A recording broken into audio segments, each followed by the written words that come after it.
Nega vazn turib qoladi? Bilasizlarmi?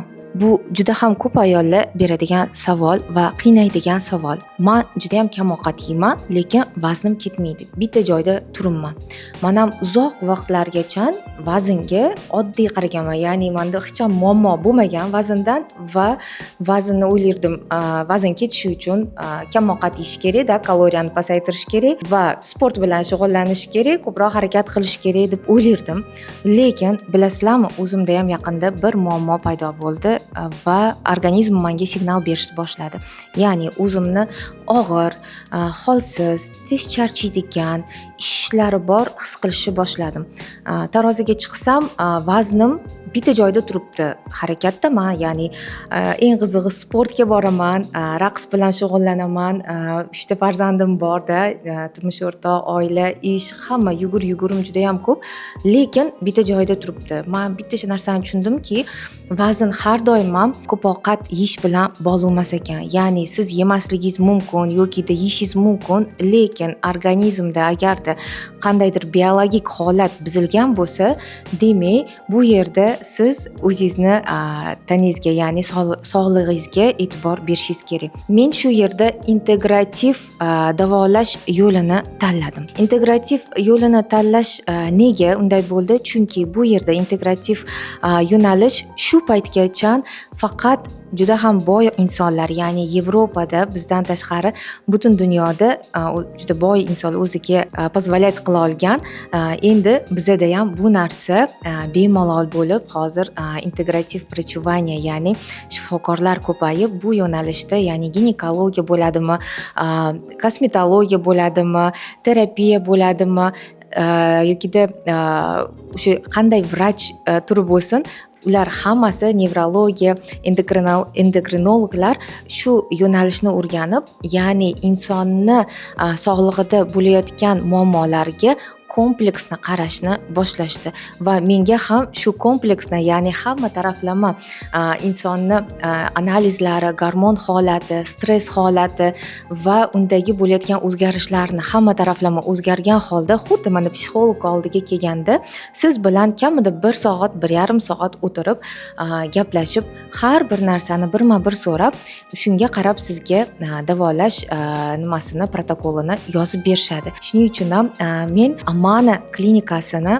tanladim. Nega? Chunki bu Amana klinikasi faqat ayollar uchun. Ayollar kirsangiz xuddi o'zingizni ikkinchi uyingizga kirgandek his qilasiz. U yerda faqat ayol mutaxassislar kirishingiz bilan ayollar uchun kerak bo'lgan har bir mutaxassis bor, vrachlar bor va men birinchi o'rinda analiz topshirdim, UZI qildim va doktor ko'rigidan o'tdim. Ya'ni endokrinolog, nutritsiolog va bioimpedans degan ularda apparat bor ekan. Shu apparatdan o'tdim. Bu apparat qanaqa apparat? Ya'ni organizmni tarkibini sizga aytib beradi. Men o'zim juda ham hayron qoldim. Prosta shunda leykoplaster yopishtirishdi qo'limga va oyog'imga. Shuni o'zidayoq meni organizmda, ya'ni stress holatim, mendagi suv tarkibi, yog' tarkibi, mushaklarim tarkibi, oqsil tarkibi va nima deydi, mikroelementlar tarkibini bilib berdi. Juda ham hayron qolib va bundan keyin menga hamma analizlarning javobi chiqqandan keyin to'g'ri protokol yozib berishdi va bilasizlarmi, men nimaga bu narsani sizlar bilan bo'lishyapman? Chunki o'zim ham ayolman va bilaman, har ikkinchi ayol ortiqcha vazn, ortiqcha o'zini og'irlik hissi, ya'ni o'sha achok, ishlar bori bilan yoki tez charchab qolish bilan qiynalishadi. O'zim ham shu qatorida bo'lganim uchun, o'zimni ham shu narsa boshimdan o'tgani uchun, sizlar ham o'zinglarni yaxshi taninglarni his qilishinglar uchun sizlarga qo'limdan kelgancha yordam berishni xohladim va integrativ ayollar salomatligi degan kurs sotib oldim. Endi sizlar bilan faqat ayollar salomatligi haqida, ayolni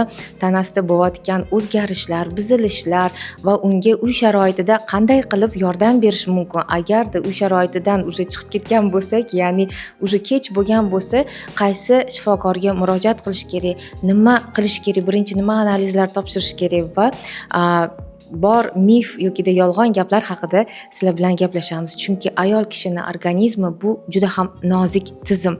Ayol kishida ko'pchilikda feritin yetishmovchiligi, vitamin D kamligi, chunki ko'pchilik uyda o'tirishi mumkin, quyoshni ko'rmasligi mumkin va bizni iqlimda vitamin D yetishmovchiligi, yod yetishmovchiligi bo'lgani uchun, metabolizm buzilishi bo'lgani uchun ko'p ayollarda ya'ni harakat qilishadi, kam ovqat yeyishadi, ba'zilar aytishadiki, nafas olsam ham, havo olsam ham semiraman, ishaman, nega unaqa? Uxlab turaman, lekin ertalab turganimda charchoq bilan uyg'onaman.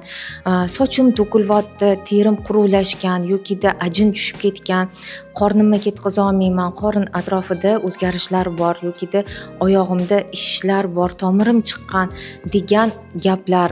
Menimcha hozir men sizlarga aytayotgan narsalar ichida ko'p o'zingizga tanish gaplarni eshityapsizlar. Shunday muammolarga sizlar bilan birgalikda yechim topamiz. Agarda sizlarga ayollar uchun faqat integrativ shifoxona kerak bo'lsa, sizlarga pastda ma'lumotni to'liqligicha qoldiraman.